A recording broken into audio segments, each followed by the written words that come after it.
Para começar esse episódio, eu quero que você pense em quem você considera a sua maior referência, uma pessoa que você admira muito. E eu gostaria que você pensasse em alguém que não fosse da sua família, porque nessas horas é muito rápido a gente falar, meu pai, minha mãe, minha avó, enfim. Tenta pensar em alguém que realmente representa alguma coisa, seja na sua profissão ou enfim, alguém que você visualiza, nossa, eu queria chegar onde essa pessoa chegou, eu admiro isso nessa pessoa. Pensa nela, segura ela um pouco. Seja muito bem-vinda a mais um episódio do Vida Desejante, meu podcast ou videocast, dependendo de onde você está assistindo ou vendo. Eu sou Ina Marçom, escritora, mentora de mulheres, criadora de conteúdo. E olha, uma grande obcecada na minha adolescência por pessoas que eu admirava. Eu era o tipo de pessoa que eu era o tipo de pessoa que era fã, sabe? Fã de verdade, assim. Que levava muito a sério. Que era tipo daquela pessoa chata que você falasse pra mim que você era fã da mesma pessoa que eu falava, mas quando ela faz aniversário? Mas quando que tem. Eu era assim. Eu era dessa pessoa. E minha mãe sempre teve uma leve preocupação. Assim, minha mãe não é uma mulher de ter ídolos. E eu era, então eu colocava na fase do Harry Potter, que tinha pôster no meu quarto inteiro dos atores, né? Eu era muito fã do filme. Eu li os livros também até o terceiro. Depois eu abandonei. Mas eu era muito fã dos atores. Eu sempre fui muito ligada a cinema. Então, nossa, lotava o quarto de pôster. Dava beijo no pôster antes de dormir? Sim, eu dava beijo no pôster do Daniel Radcliffe antes de dormir. E eu não falava assim, eu falava Daniel Radcliffe. E eu tinha certeza que eu ia casar com ele. Depois eu tirei todos esses pôsteres e aí eu acho que o que foi, eu ia na locadora, quem é vintage vai se lembrar, eu ia na locadora pedir os banners, porque a locadora ela colocava, né, os banners dos filmes que iam chegar e depois ela não fazia nada com aquilo. Então, assim que chegava, eu já pedia, porque tinha até uma listinha de espera de pessoas que queriam os posters. Então, do Harry Potter, eu consegui um banner gigantesco, que pegava toda a minha parede, assim. Aí depois eu fui pedir o banner, depois que eu saí da fase Harry Potter, do Piratas do Caribe, porque eu entrei na fase Johnny Depp e Orlando Bloom. Mais Johnny Depp do que Orlando Bloom, mas, enfim, essa fase. Depois de Piratas do Caribe, eu entrei na fase Cazuza. A fase Cazuza dura até hoje, eu tenho uma tatuagem, né? Com uma frase dele em mim, eu sou muito apaixonada pelas letras, eu amo a poesia do Cazuza e eu fui muito apaixonada por ele na minha adolescência, muito assim. Ele era o meu cúmplice, eu falava. Eu ainda chamo ele de meu amor, meu cúmplice, que ele tem uma música que se chama Meu Amor, Meu Cúmplice. Eu senti lá nos meus 13 anos que ele me entendia. Ai, gente, vocês já foram meninas de 13 anos, meninos de 13 anos, mas é que a menina de 13 anos é normalmente uma fase que a gente tá ali já, ou já menstruou, tá pra menstruar. A nossa cabeça, ela é outra história. Não sei se vocês assistiram um filme chamado Virgens Suicidas, da Sofia Coppola. É um filme muito bom, um filme triste, mas um filme muito bom.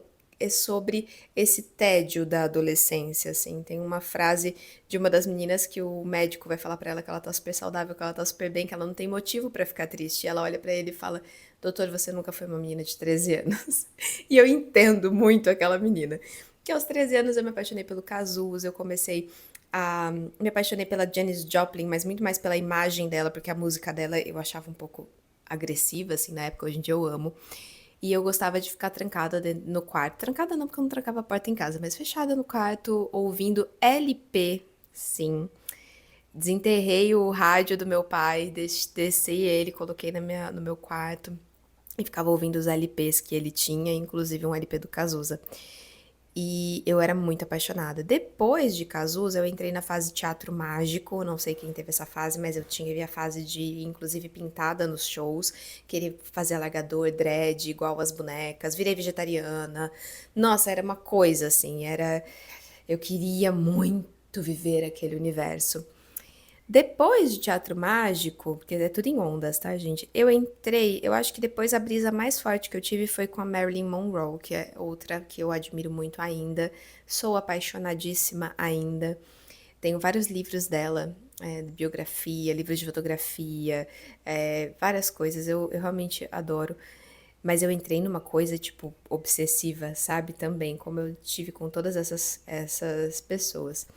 E na fase da Marilyn eu já tinha mais de 20 anos, assim, eu tive 24, 25 anos. Eu sempre gostei da Marilyn quando eu era adolescente, também a imagem, né, dela, e depois eu fui conhecendo a história dela e me apaixonei muito. Assisti um documentário maravilhoso chamado Love Marilyn, que é incrível sobre a história dela, conta a história de verdade, não a Blonde, tá, gente, da Netflix, pelo amor de Deus, que aquilo lá é um ultraje com a história dessa mulher, que foi uma mulher fantástica, muito maior do que o estigma, né, do que a imagem dela. Realmente uma mulher muito forte, muito revolucionária, muito corajosa, enfim. Eu não gosto da expressão à frente do seu tempo. Não gosto dessa expressão. Eu acho que ninguém está à frente do seu tempo. Eu acho que em todo tempo existem pessoas que têm a coragem de apontar os defeitos daquele tempo, que têm a coragem de ir contra a norma daquele tempo. Isso não significa que essa pessoa é à frente do tempo dela, significa que ela é parte significativa do próprio tempo e responsável por revolucionar o próprio tempo. Essa é a minha visão sobre isso. E quando eu me tornei muito assim, conectada a Marilyn, foi uma época que eu entendi uma coisa, porque eu queria ser ela de alguma forma. Eu queria viver a vida dela de alguma forma. Eu queria ser uma grande estrela de Hollywood como ela foi naquela época. Eu queria ter a sensualidade dela. Eu queria, eu queria brilhar em cena como ela brilhava. Eu queria ser um pouco dela. E eu escolhi para admirar uma mulher que não tem absolutamente nada a ver comigo. Logicamente tem uns pontos parecidos, mas ela é muito diferente, ela é muito distante de mim. E talvez por isso que eu a admire tanto, porque ela é tudo o que eu não consigo ser. E aqui começa a reflexão do nosso episódio de hoje, que é o porquê que a gente admira as pessoas que a gente admira.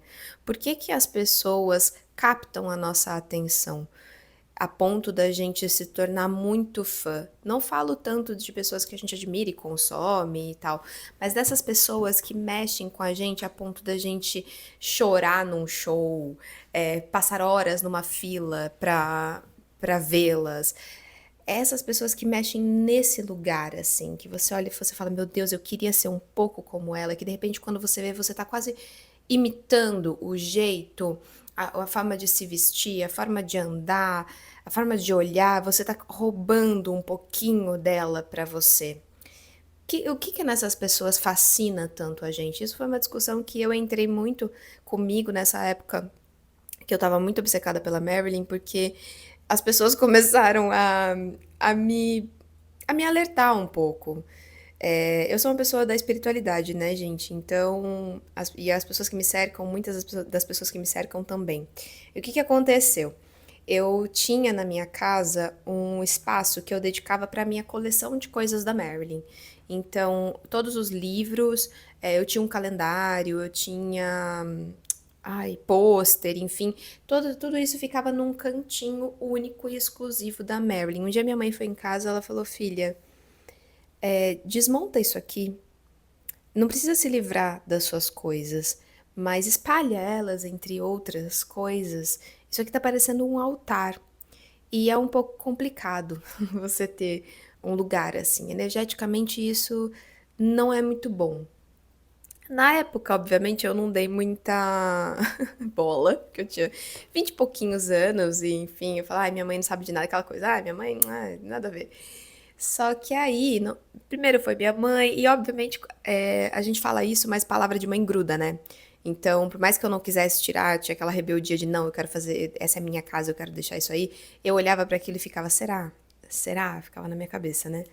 E aí uma vez eu decidi que eu queria fazer um show de músicas da Marilyn Monroe.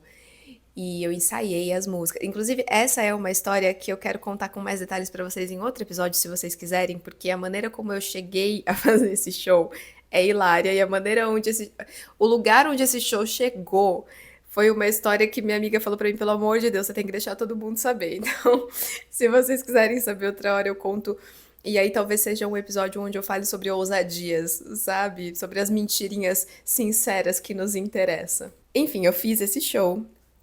E eu lembro de uma amiga minha que também é super espiritualista e assisti. E antes de eu fazer esse show, eu fui num show dessa minha amiga, numa casa de jazz lá em São Paulo. Ela me chamou pra fazer para dar uma palhinha. Na verdade, eu acho que eu pedi. Eu acho que eu pedi pra cantar uma música e eu resolvi cantar uma música da Marilyn, I Wanna Be Loved by You. Que é uma música que ela canta num filme, se eu não me engano, é no Quanto Mais Quente Melhor, em português. E aí eu cantei a música e a mãe dessa minha amiga estava na plateia e disse que a mãe dela olhou pra minha amiga e falou: Nossa, tá muito parecida com a Marilyn. Fala pra ela que tem alguma coisa aí. E eu amei. Você acha que eu achei ruim? Querida, eu achei fantástico. Falei, meu Deus, tô parecida com a Marilyn, não tem nada a ver com a Marilyn, né? Nossa, tô parecida, não sei o quê. E aí minha amiga falou, mas amiga, não é tanto num bom sentido, cuidado, porque, sei lá, talvez não é muito bom ficar evocando essas energias e tudo mais e tal. E aí eu comecei a sonhar com a Marilyn. E em um dos sonhos, que foi muito emblemático, assim, pra mim, muito. Em um deles, a gente sentava juntas num gramado, assim, bem lindo. Ela tava de branco, eu sentava num banco com ela, num gramado bem lindo. E a gente ia vendo um álbum de fotos da vida dela juntas. E foi um momento muito gostoso. Foi o primeiro sonho. No segundo sonho, ela também estava com um vestido branco, muito exausta, muito cansada, assim, um semblante muito cansado. E eu ficava, não, mas vamos tirar uma foto, eu quero tirar uma foto com você, eu quero tirar uma foto com você. E ela, não, mas é que eu tô muito cansada. E eu, não, eu quero tirar uma foto e tal. E aí, algo no sonho me disse, você está fazendo com ela o que fizeram com ela a vida inteira. E aí eu acordei. E aí eu pensei, uau, que soco no estômago. Eu estou adorando uma imagem assim, né? Enfim, eu estou ovacionando e eu estou praticamente oprimindo essa pessoa porque eu tô tirando dela, eu quero tirar tudo que ela fez de bom, eu quero pra mim um pouco, eu quero usurpar um pouco esse lugar também, sabe? Isso não é uma admiração saudável, tá, gente? Admiração saudável a gente sabe o que é. Eu tô dizendo pra vocês o que é ir fundo mesmo e querer quase se tornar o outro, sabe? Existem vários filmes sobre essas situações.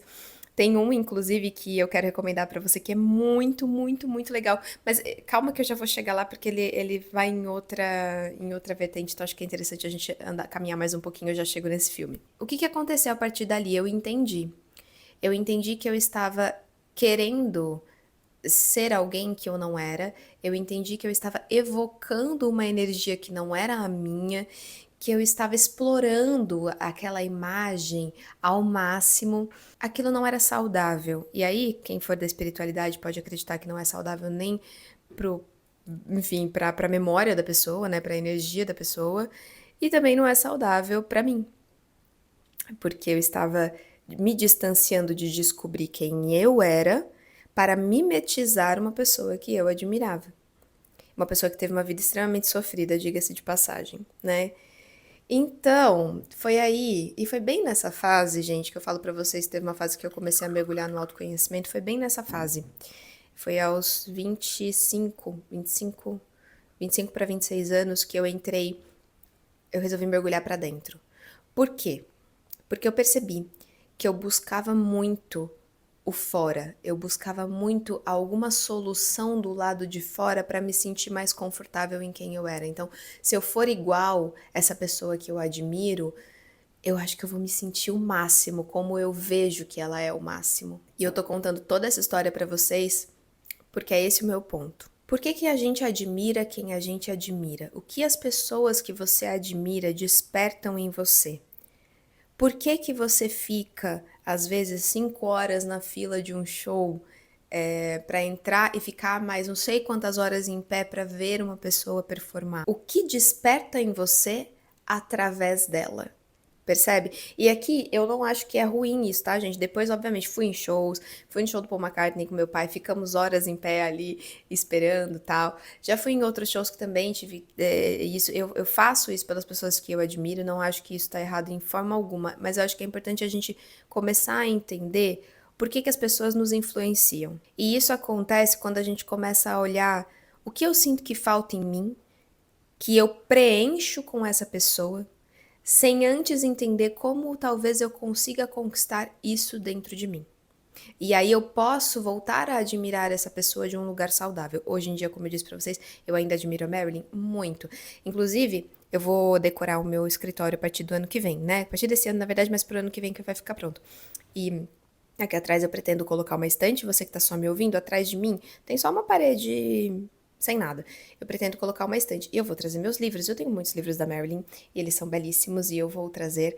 Eu ainda a admiro, eu ainda tenho como uma grande referência artística, sim. Mas é de um lugar de distanciamento e entendendo que eu não sou ela, não pretendo ser ela. Teve uma coisa que eu me toquei, assim, nessa fase que eu comecei a mergulhar no autoconhecimento, que foi eu não quero ser o drama. Eu quero ver o drama na televisão, nos filmes. Eu adoro filmes de pessoas trágicas, adoro. Adoro histórias dramáticas, histórias trágicas. Eu gosto dessa intensidade, mas eu não quero ela pra mim. Eu não quero vivê-la na minha vida. E quando eu tinha 20 e poucos, eu achava que eu queria. Eu achava que eu queria sentir essa intensidade. E normal, né, gente? A gente tem 20 e poucos, eu acho que é realmente uma fase que a gente tem que se jogar e experimentar e ver o que a gente quer ou não. Se hoje eu sei que eu não quero, é porque lá atrás eu experimentei. Então, mas eu sentia que eu precisava viver essa intensidade, essa visceralidade em mim. E hoje eu penso, eu quero ler a poesia, eu não preciso ser a poesia, sabe? Porque custa muito, né? Todas as histórias que a gente vê de pessoas que se entregaram de maneira visceral à vida, ao ofício, enfim, custa muito. E é um preço que eu não estou disposta a pagar. Eu quero uma vida leve, tranquila, normal. Sabe aquele negócio, ai, você não é como as outras garotas. Não, eu quero ser como as outras garotas, eu quero ser uma pessoa normal. Tá tudo bem. Mas eu demorei um pouco pra entender que eu, Inara, gosto de uma vida mais tranquila, mais estável, e eu gosto de ver essas pessoas de um lugar de distanciamento, porque eu gosto de analisar, eu gosto de tentar entender o que aconteceu, eu gosto de admirar enquanto plateia. Em algum momento eu quis estar no palco, no lugar delas, sendo elas. E é aqui que as coisas começam a perder a forma e o contorno. Então, pensa em alguém que você admira muito, como eu pedi pra você pensar lá atrás. Alguém que de repente você percebe que você tá se vestindo igual, falando igual, buscando ser levemente igual àquela pessoa. Por quê? Por que você quer ser igual àquela pessoa? Por que você quer usá-la como sua referência? Nada contra hoje. Eu tenho bastante pessoas que eu uso como referência, tá? Assim, acho que essa é a linha tênue que a gente tem que conversar aqui. Ter uma referência, querer ter, ou se maquiar igual a outra pessoa, o cabelo de outra pessoa, querer falar do assunto que outra pessoa fala, isso é natural, a gente se inspira muito no outro. Começa a ser um problema a partir do momento que a gente quer usurpar o lugar do outro, que a gente quer ser o outro. Então, por que que você talvez deseja ser o outro? Ou já desejou assim como eu? O que que estava faltando ali que você quis se colocar no lugar de outra pessoa, viver a vida como essa outra pessoa, porque talvez a sua vida não fosse tão interessante? Aqui entra a indicação de filme que eu quero fazer pra você. É um filme chileno que está disponível na Netflix, que se chama No Lugar da Outra. E é exatamente sobre isso. É uma mulher, ela tem uma vida que ela tem que trabalhar muito, e além dela trabalhar fora, ela também trabalha dentro, né? Porque ela tem 2 filhos homens, um marido que não fazem absolutamente nada dentro de casa, nada. O marido é fotógrafo, eles têm um estúdio de fotografia dentro de casa. Ela, além de ajudar ele com o estudo de fotografia, limpar toda a casa, lavar toda a louça, ela ainda trabalha no escritório de advocacia, não, ela trabalha de. Ela é escrivã, assistente de um juiz. E então ela trabalha muito, muito, muito, muito. E de repente acontece um crime na cidade dela, que o juiz vai ter que julgar, onde uma mulher mata o seu amante a queima-roupa na frente de todo mundo. Ela nem escondeu, ela foi num restaurante na frente de todo mundo. E a personagem principal, ela olha para aquela mulher e ela começa a ficar fascinada pelaquela mulher. e ela fica responsável pelo caso. Então ela tem que ir até a casa da mulher, que a mulher foi presa, ela tem que ir até a casa da mulher para pegar roupas para a mulher. E de repente ela começa a querer viver a vida daquela mulher, e eu não vou contar mais porque eu não quero dar spoiler. Mas o que é muito fantástico da gente ver nesse filme é a sensação dela de estar no lugar da outra, de vestir as roupas da outra, de se olhar no espelho como a outra se olha. E por que que ela tá tão querendo aquela vida que ela nem sabe como é, porque afinal de contas a mulher tá presa, né? No fim das contas, aquela vida talvez não seja tão fantástica assim. Mas é uma vida livre, é uma vida onde aquela mulher ela pode se experimentar e ser quem ela é. E a nossa protagonista não tem essa liberdade. Ela não tem tempo para pensar em quem ela é. Ela não tem tempo para se arrumar, nem dinheiro. Ela sempre, no começo do filme, vocês vão reparar que ela usa sempre a mesma roupa. E ela lava a camisa todos os dias para ela poder usar no dia seguinte. Ela lava aqui, né, embaixo do braço. E ela não tem perspectiva. A vida dela tá tão pacata, a vida dela tá tão e não só pacata, é estressante, cansativa, que ela quer viver um pouco pra ela.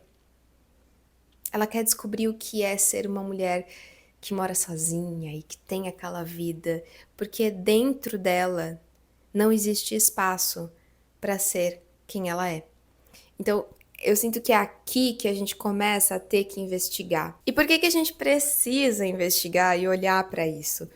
Porque senão a gente começa a não viver a nossa própria história, a não descobrir do que nós somos capazes, o que nós podemos fazer, qual é a nossa própria voz. Tem muitas mulheres, inclusive que eu atendo em mentoria, porque o foco da minha mentoria é em comunicação, postura, né, autoliderança, postura, comunicação.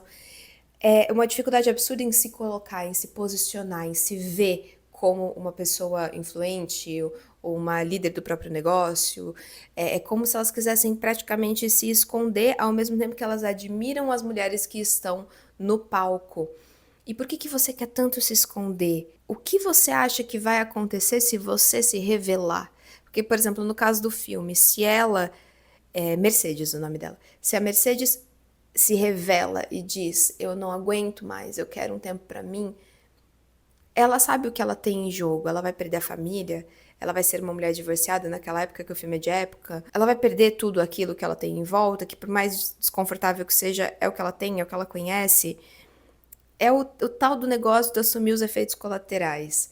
Se nós estamos nos escondendo por trás de alguém e de formas que a gente admira, será que é porque a gente tá com medo de arriscar ser a gente mesma? Porque essa pessoa, ela tá sendo ela e tá dando certo.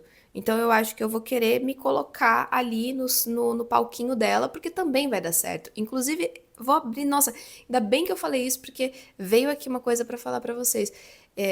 Eu tava discutindo isso, inclusive, com uma grande amiga, a Nan, porque às vezes a gente vê aqui na rede social algumas pessoas que não só se inspiram, eu me inspiro em muita gente, e eu percebo que algumas pessoas se inspiram nas coisas que eu escrevo e que eu faço, e eu amo quando alguém cria um conteúdo baseado no que eu escrevi, eu amo quando vocês me mandam isso, ai, criei esse Reels com o seu texto, fiz isso e tal, eu amo muito, sou muito, eu fico realmente muito emocionada. Mas os créditos estão ali, estão dados, foi uma inspiração, foi um pontapé para você brilhar, para você fazer o seu a partir daquilo que te inspirou, assim como eu tô aqui fazendo o meu a partir de várias coisas que me inspiraram. Mas existem algumas pessoas, uma ou outra, comigo aconteceu muito raramente, que copiam exatamente aquilo que você está fazendo. O seu tom de voz, as palavras que você escolheu, a maneira como você se posiciona, a frase, às vezes a frase de efeito, a frase que é o core do seu trabalho, que você demorou, que você pensou. Porque, gente, essas frases que a gente fala aqui, quando eu falo assumir os efeitos colaterais de ser quem você é, eu falava muito, o pausa também é movimento. Tem várias frases que a gente fala que elas não chegam pra gente assim do nada à toa. Elas são fruto de todo um estudo, um trabalho que de repente a gente chega naquela frase e a gente coloca como um manifesto daquilo, tudo que a gente tá trabalhando. Aí alguma pessoa pega e usa aquilo de maneira banal, como se fosse dela. É muito, extremamente frustrante, ainda mais quando a gente fala de mulheres criando, né? Ao longo da história, as mulheres foram tão silenciadas, elas foram tão usurpadas de suas autoralidades, que eu acho muito triste quando a gente vê outras mulheres plagiando outras mulheres, porque é como se a gente estivesse jogando um jogo que não vai deixar nenhuma das duas pessoas vencer, entende?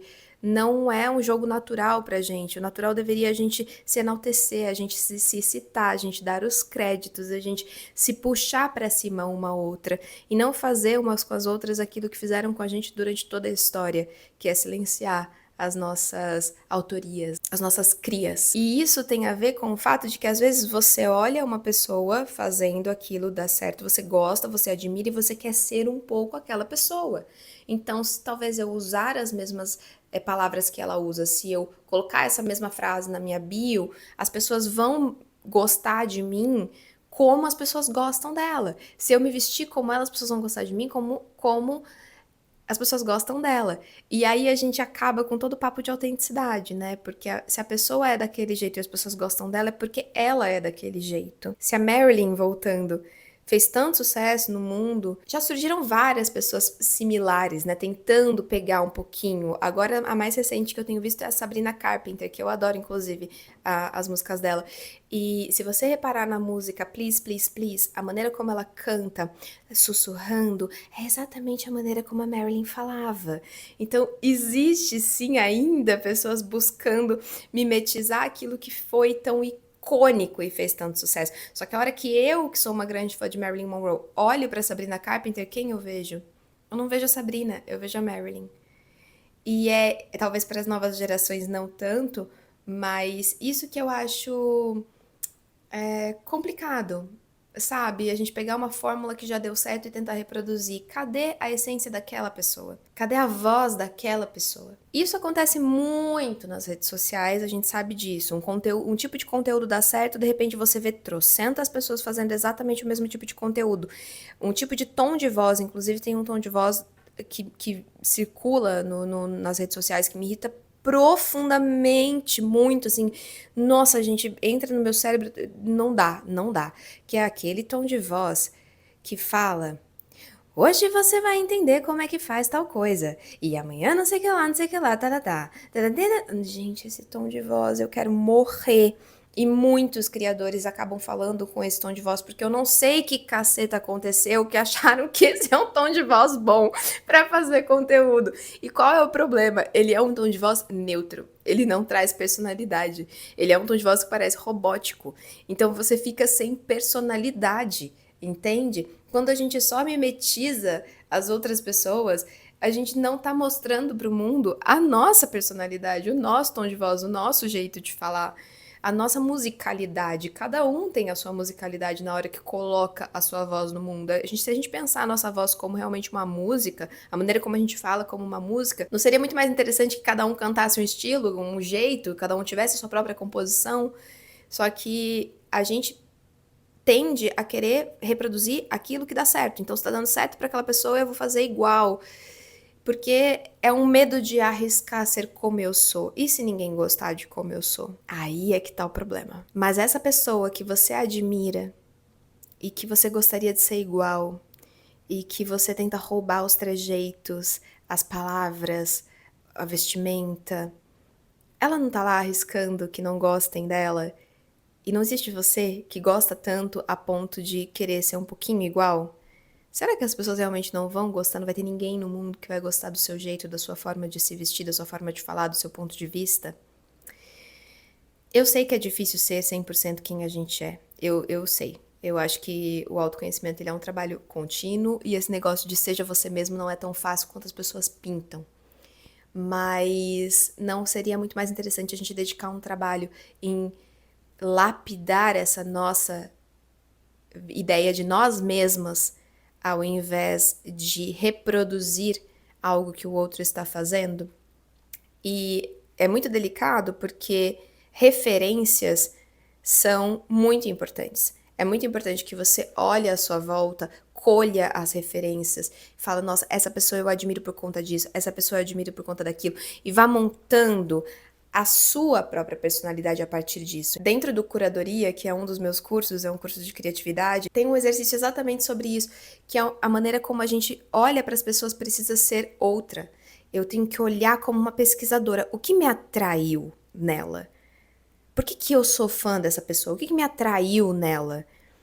E aí a gente tende a simplificar, acho que é a cor do cabelo, é a roupa. Não, o que me atraiu foi a irreverência, o que me atraiu foi a inteligência, o que me atraiu foi a maneira com que ela explica as coisas, foi a maneira como ela compõe.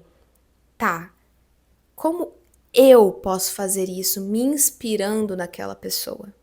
Como eu posso ter aquele livro icônico que todo guru de marketing, toda pessoa da criatividade, na verdade, te indica que é o Hobby como Artista, do Austin Kleon, que é realmente um livro muito legal.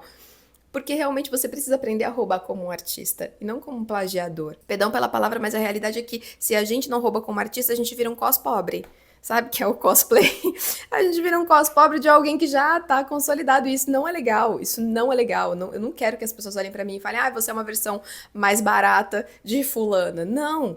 Eu tenho várias referências à minha volta e eu quero ser a mim mesma. Eu quero ter o meu lugar enaltecendo essas referências de pessoas que vieram antes de mim e que eu peguei uma coisinha ou outra para lapidar quem eu sou. E peguei uma coisa ou outra porque eu olhei para aquela pessoa e falei, eu gosto disso e trouxe para mim para eu investigar o que que eu gosto disso, o que faz sentido para mim. Por exemplo, eu adoro na Marilyn a sensualidade dela.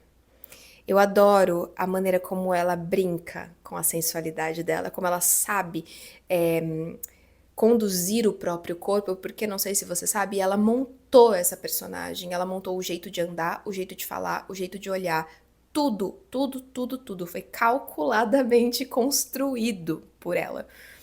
Então, ao invés de eu querer reproduzir o que ela construiu tão calculadamente, eu trago para mim essa potência. Eu quero essa potência. A potência de quem olha um cenário, olha onde quer chegar, investiga, estuda e fala como eu posso ter uma imagem que vai me fazer chegar aonde eu quero. É isso que eu roubo dela. Essa visão 360 que ela tinha e essa sabedoria de utilizar o próprio corpo, o próprio olhar, a própria comunicação como algo que transcendeu gerações e transformou ela num ícone. É isso que eu quero. Essa maneira de comunicar não só com a voz, mas com todas as células do corpo. Eu quero também dela o pioneirismo, a coragem de enfrentar o sistema que ela teve, de reivindicar melhor salário, a coragem que ela teve de se posicionar diversas vezes, de lançar a própria produtora, de ter sido a primeira mulher a lançar uma produtora. Eu quero essa força. A roupa, a imagem, isso, aquilo, não faz sentido comigo, eu não sou essa pessoa. A sensualidade eu amo, acho incrível, acho lindo, mas eu tenho a minha própria sensualidade que é diferente da sensualidade dela. Então eu posso olhar e falar, ela é sensual neste lugar. Deixa eu ver onde a sensualidade habita o meu corpo. Como o meu corpo produz sensualidade. É esse olhar que a gente precisa ter para quê? Para que a gente não se perca da gente, não ache que o que a gente é ruim, não vire um cos pobre de gente que a gente admira e aí depois fica reclamando que ninguém se conecta com a gente. Principalmente vocês que me ouvem, que são creators ou mentoras, você fala, putz, ninguém se conecta comigo, ninguém, porque as pessoas estão talvez vendo mais do mesmo, porque as pessoas estão vendo uma reprodução em série de alguma coisa que elas já conhecem. Entrega para elas algo inesperado, que é essa alquimia. Coloca num caldeirão todo mundo que você admira, analisa friamente quem você admira. Eu admiro isso, isso, isso. Isso aqui eu já descarto. Fica com aquilo que realmente faz sentido para você e traz para você para saber como você reproduz aquilo. Na vivência presencial, eu trouxe um exercício exatamente sobre isso, da gente se apropriar do movimento do outro.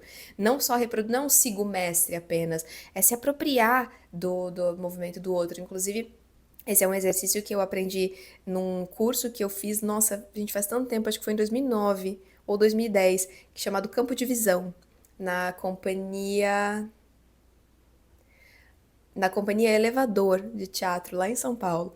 E eu roubei como artista o que eu aprendi com eles e adaptei para a vivência no presencial para as meninas entenderem o que é você de fato se apropriar das inspirações que você tem. Esse é meu convite para você hoje. Faz uma lista das pessoas que você admira e faça essa autópsia. Começa a investigar passo por passo o que eu admiro, por que eu admiro, o que isso me causa, por que eu quero isso pra mim? Eu quero realmente isso pra mim ou eu acho que isso vai ser melhor aceito? Se a gente não faz esses questionamentos, se a gente não coloca em xeque as coisas que primeiro o nosso cérebro joga pra gente, dificilmente a gente vai construir uma vida desejante, um posicionamento, realmente uma postura que gere essa sensação nas pessoas de querer estar perto de você, de querer consumir o que você cria, e uma comunicação autêntica. A autenticidade é uma palavra que eu sinto que ficou muito, muito sem sentido, muito esvaziada do seu sentido. Porque as pessoas estão te ensinando a ser autênticas, te transformando em reproduções delas. E não é isso. A autenticidade dá um mega trabalho. Dá muito trabalho. Dá esse trabalho de investigar. Por que eu sou quem eu sou? Porque eu gosto do que eu gosto. Eu gosto mesmo disso ou eu fui ensinada a gostar disso? Se você não faz essa investigação completa, dificilmente você vai encontrar a sua voz de fato. Esse é um trabalho muito minucioso que eu entrego no Curadoria, que é esse curso que eu falei para vocês, que é um curso de criatividade, e na verdade ele faz esse mergulho de você começar a descobrir qual é a sua própria voz, qual é o seu próprio posicionamento autêntico. Todas as minhas mentoradas recebem acesso a ele e todas as pessoas que entram para minha comunidade também. Eu decidi abrir vagas agora no final do ano para minha comunidade. Eu não vou fazer grandes lançamentos. Eu tô falando aqui para você, aqui no podcast. Vou falar na newsletter também. Eu vou abrir vagas agora para a comunidade. Na comunidade você recebe o Curadoria e recebe acesso à plataforma com várias aulas que tem por lá. E temos também encontros ao vivo comigo, um grupo exclusivo de WhatsApp, onde a gente fala sobre diversos temas dentro do nosso universo de postura, comunicação e autoliderança. Então, se te interessa, o link vai estar aqui embaixo. Vai ser um prazer ter você lá comigo. Vou poder te conhecer, a gente vai se ver, eu deixo abrir microfone, a gente conversa. A interação na comunidade, ela é bem próxima, porque é uma coisa que eu prezo muito. Então, se fizer sentido para você, vai estar aqui embaixo o link. E faça esse exercício, independente. Se você entrar para a comunidade, acessa a curadoria que você já vai ter esses exercícios bem detalhadinhos ali. Se você não entrar, já faça esse exercício que eu propus aqui. Já coloca pelo menos em perspectiva, já começa a pensar sobre. Eu sinto que isso vai fazer uma diferença muito grande na maneira como você olha novamente para as pessoas que você admira e principalmente na maneira como você se vê. Porque dentro dessa lista que você fizer, se coloca nela. Tenta entender o que você gosta em você, o que você admira em você, o que dá pra aumentar o tom, o que precisa diminuir o tom. Olha pra essa pessoa que você é de fora, enxerga ela com outros olhos. Tenta enxergar ali onde é que estão os tesouros escondidos, que às vezes a gente tem um pouquinho de medo de procurar, mas quando a gente vai, eu tenho certeza que você vai se surpreender. Certo? A gente se vê na semana que vem. Um beijo e até já!